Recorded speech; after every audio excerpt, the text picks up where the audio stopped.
mobster Al Capone. He is featured in an upcoming documentary. Jennifer Jellicoe sat down with a woman in Saskatoon who has quite the tale to tell about her family's dealings with the infamous gangster. Al Capone ruled Chicago's crime scene during the Prohibition era, smuggling and bootlegging liquor into the city. And he may have had a little help from Saskatchewan. Joseph Bukowski moved from the United States to a farm near Weyburn. He always seemed to be a little more successful than everyone else. That's just one childhood memory Violet has about her dad. I wonder where did he get that money? Now I know. Look like it.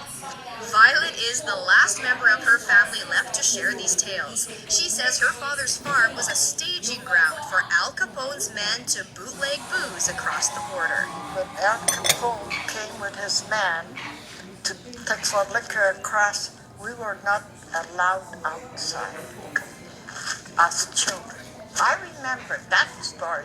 Why, I didn't know, but I found out that they partied and they were drinking and shooting up in the air. They say back in the 1920s that Al Capone used to come by here. Took a train up from Chicago when things got a little too hot. Violet's colorful family history will be in a feature film called Finding Al. It searches for proof to the many stories connecting Al Capone to Saskatchewan, particularly to Moose Jaw. It seems like everybody has an Al Capone story in their closet, which is kind of neat. So it's been interesting to kind of work on this film and authenticate some of those stories. Violet says dozens of rum jugs were found in their attic. Several sheds were built just the right size to hide a car. And there was a profitable second set of books for their family farm. She says it shows her dad was in cahoots with Al Capone. Even the next generation says it all makes sense. And according to Mom, every spring, Grandpa would go out down to the States for a couple weeks. What he did, who he visited, we don't really know. Violet knows. She says her dad went to see Capone, and maybe the first family he left behind to move to Saskatchewan. We sure got quite a history after me.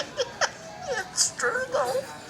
Violet never considered her childhood to be out of the ordinary, but as it will be shown in Finding Al, even a 70-year-old connection to Al Capone is still something to talk about. Jennifer Jellicoe, CTV News, Saskatoon.